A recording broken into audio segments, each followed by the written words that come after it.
제17장.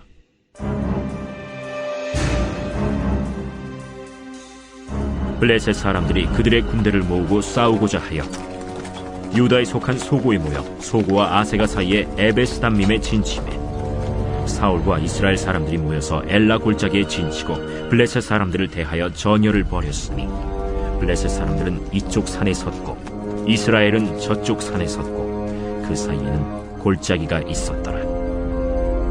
블레셋 사람들의 진영에서 싸움을 도두는 자가 왔는데 그의 이름은 골리앗이요 가드 사람이라.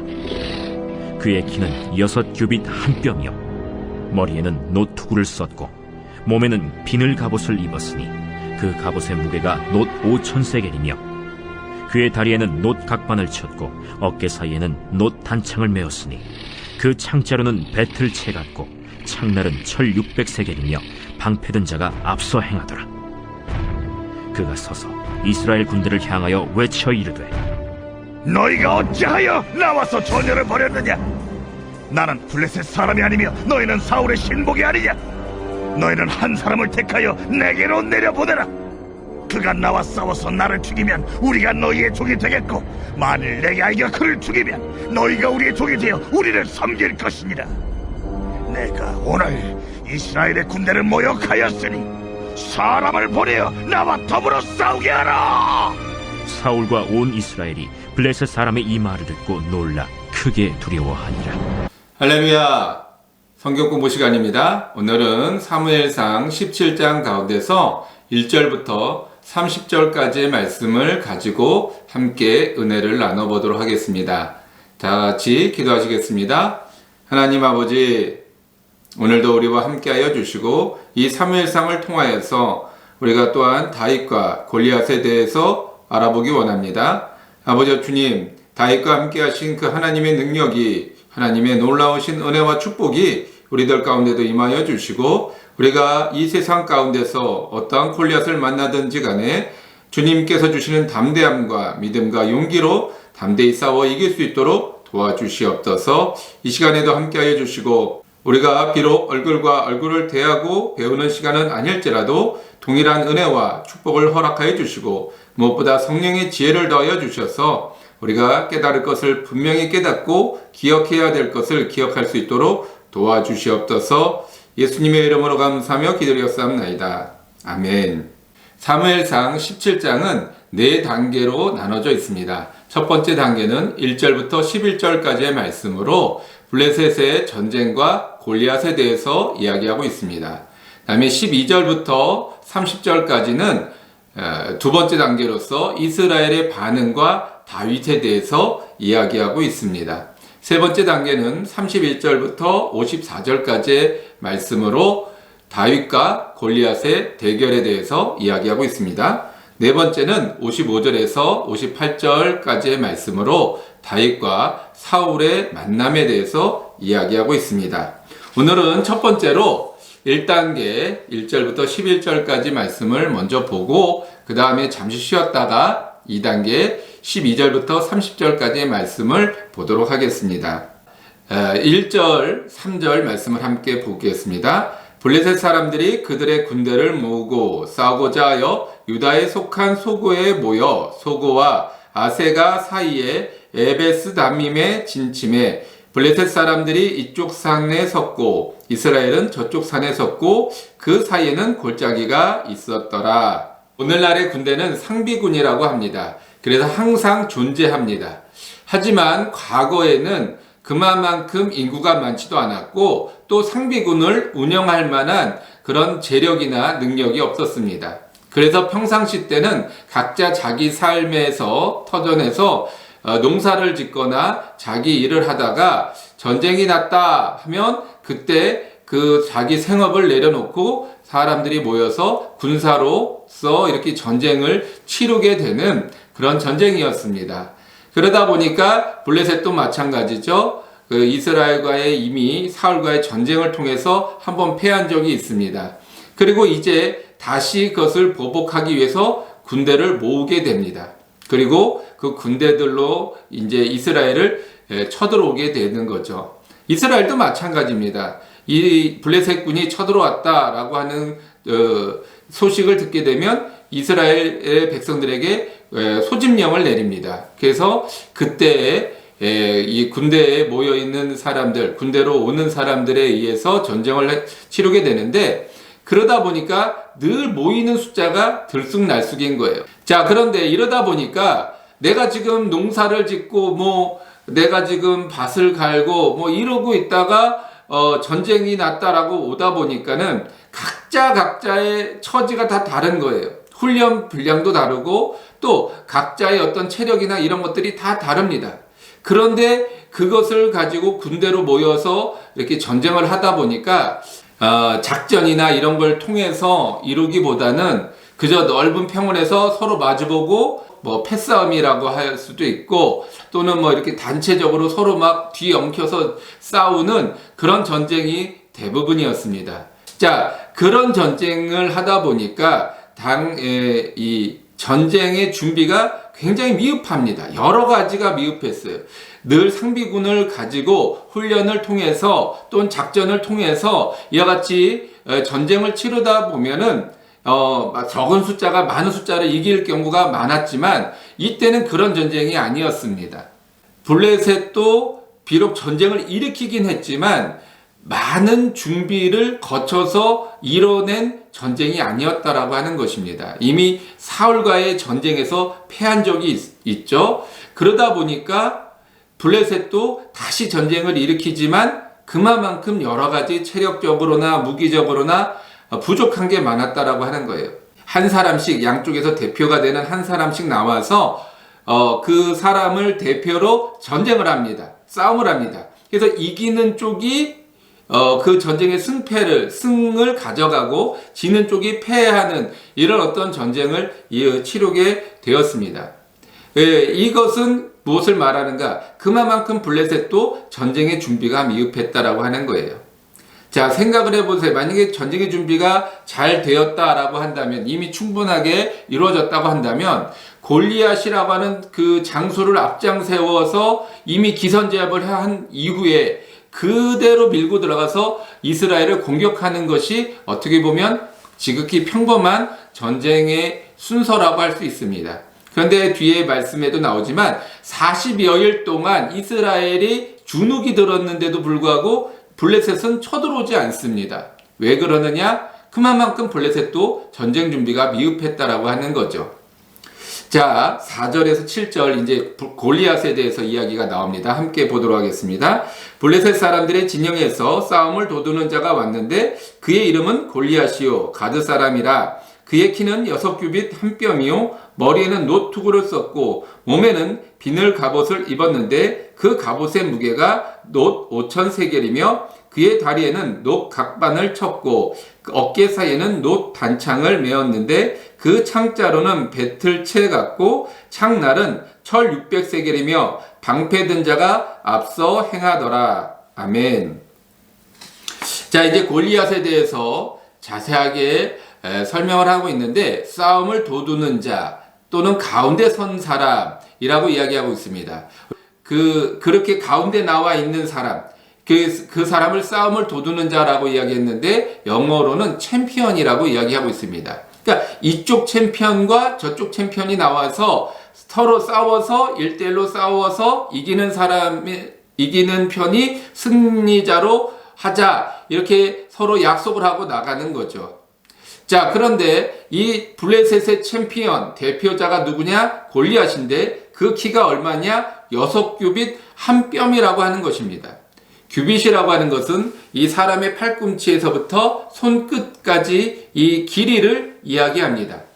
자, 이 팔꿈치에서부터 주먹 끝까지를 한 규빗이라고도 이야기합니다. 그래서 이 길이가 들쑥날쑥할 수밖에 없습니다. 과거에 3000년 전에 도량형이라고 하는 것이 요즘처럼 이렇게 규격화되어 있고 정확하게 재어져 있는 것이 아니라 그 사람마다 조금씩 다른 거예요. 이 팔꿈치 한 규빗이다 보니까 이게 골리앗 같은 사람은 거대하잖아요. 단순히 키만 큰 게 아니라 이 팔도 넓고 이 당연히 팔 길이도 길 수밖에 없습니다.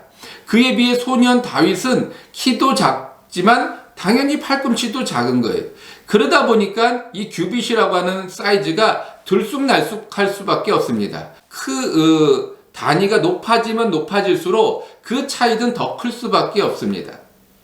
우리가 이 데모를 하거나 또는 어떤 많은 사람이 모여서 자기들의 의견을 표현할 때 우리 경찰에서 추산했을 때는 뭐 몇만 명 또는 몇천 명 이렇게 이야기를 하는데 그 집회를 주관하는 곳에서는 뭐 10만 명, 100만 명, 때로는 1000만 명이 모였다라고까지 주장을 하고 있지 않습니까? 왜 그런 차이가 나느냐? 많아지면 많아질수록 그만큼 차이가 클 수밖에 없다는 거예요. 자, 10명이 모였는데 100명이 모였다라고 이야기할 수 있겠습니까? 왜 그러냐? 그렇게 얘기할 수 없어요. 왜 그러냐면 10명은 한눈에 들어옵니다. 딱 봐도 10명 또는 뭐 11명, 12명 금방 알 수 있어요. 그런데 자, 10,000명이 모였다라고 한번 가정을 해 보십시다. 10,000명이 모이면 한눈에 들어올 수가 없습니다. 그리고 그 숫자를 파악하기가 쉽지 않습니다.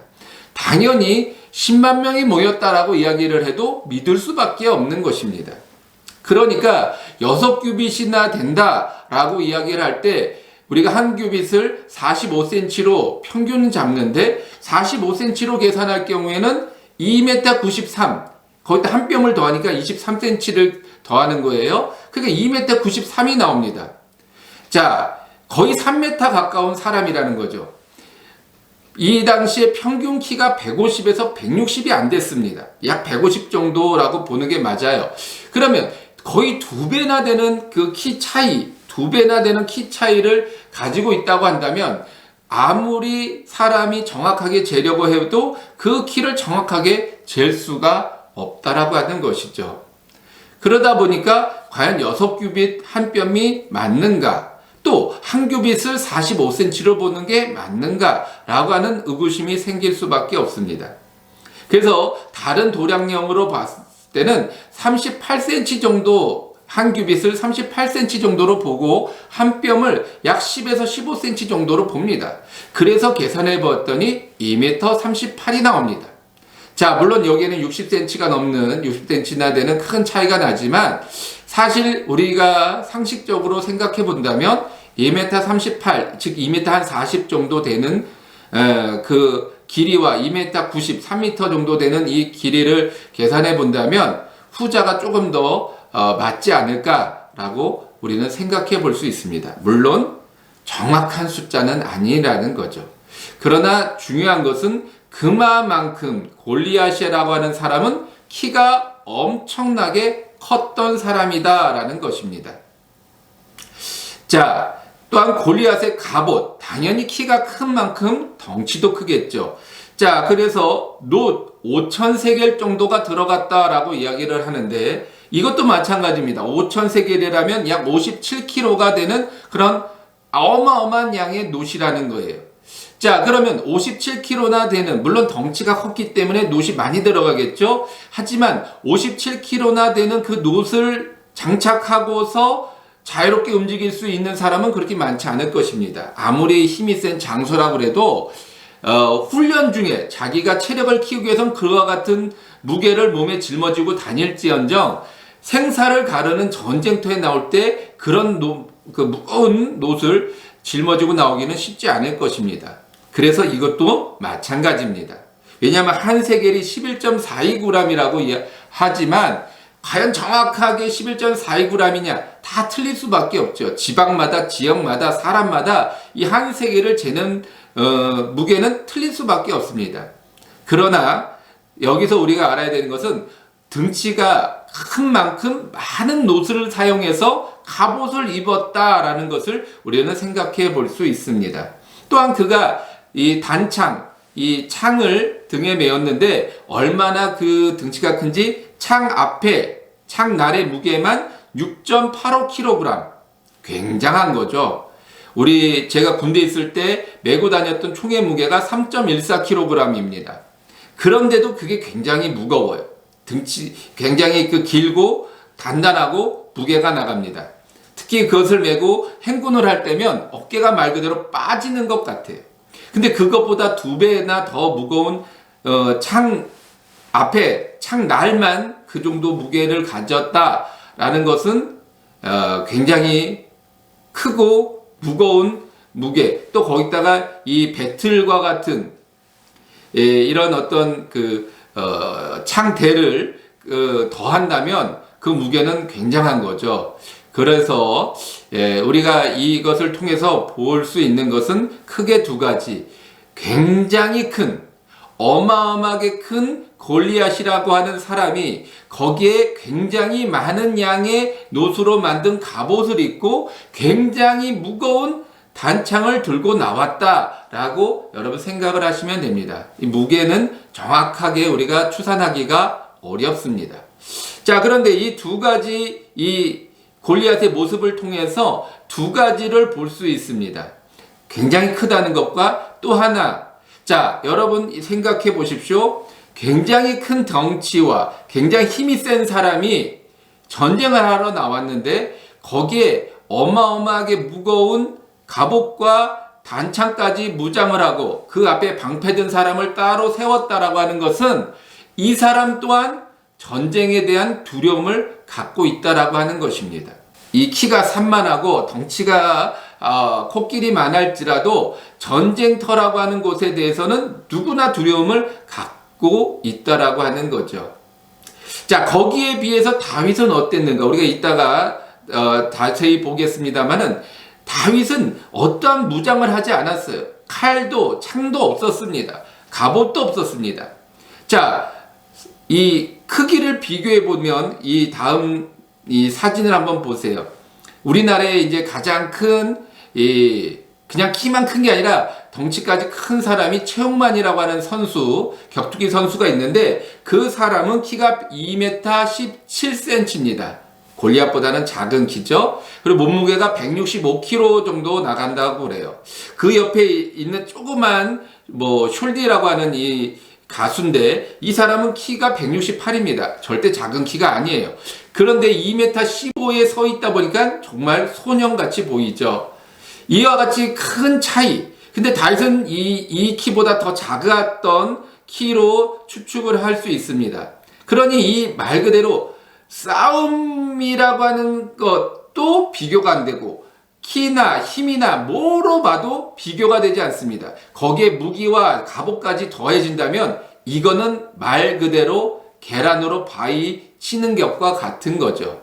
자, 그런데 이와 같이 철저한 무장을 하고 40여일 동안 이스라엘과 대치를 하고 있지 절대로 전쟁을 하지 않습니다. 왜요? 골리앗에게도 두려움이 있었다라고 하는 것입니다. 그에 비해 소년 다윗은 아무런 무장도 없이 그가 호련단신으로 골리앗 앞에 섭니다. 담대하게 서죠. 두려워서 떨며 서는 것이 아니라 담대하게 서죠. 왜요? 그의 마음에는 하나님에 대한 믿음과 용기가 있었다라고 하는 것입니다. 우리가 이 21세기를 살아가는 크리스찬으로서 가져야 할 마음과 생각은 바로 이것입니다.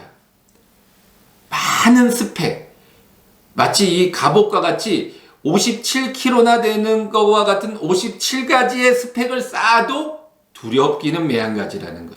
내게는 이 든든한 부모님의 백그라운드와 같은 이 단창과 같은 그런 백그라운드가 가지고 있다 할지라도 두려운 거예요.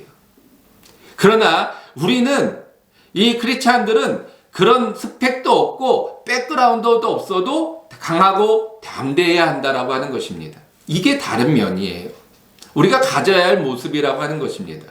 우리 장로님과 권사님들 같은 분들 중에서도 그 자신의 가지고 있는 능력과 어떤 그런 권세와 이런 것들을 최대한 동원해서 자녀들에게 세상의 스펙이나 세상의 어떤 좋은 것을 주려고 하시는 분들을 우리는 쉽게 볼 수 있습니다.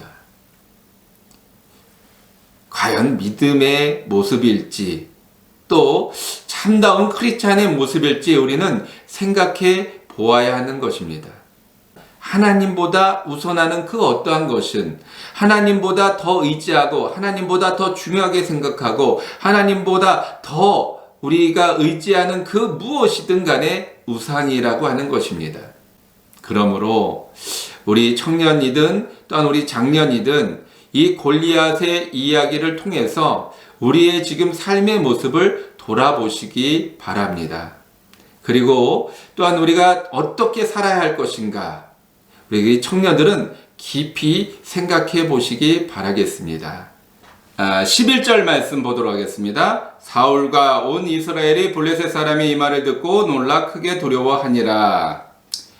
자, 골리앗이 거대하고 굉장히 큰 장수임에는 맞습니다. 그리고 대적할 만한 사람이 없었다는 것도 맞는 이야기죠. 그런데 사울이라고 하는 사람, 사울이라고 하는 왕에 대해서도 우리가 한번 이 9장에서 한번 보았죠. 사울의 키가 얼마나 컸습니까? 얼마나 했느냐? 다른 사람보다 어깨 하나는 높았다고 이야기하고 있어요. 그러니까는 어깨보다 더 높았다. 다른 사람의 키가 어깨만큼밖에 안 왔다라고 이야기하고 있습니다.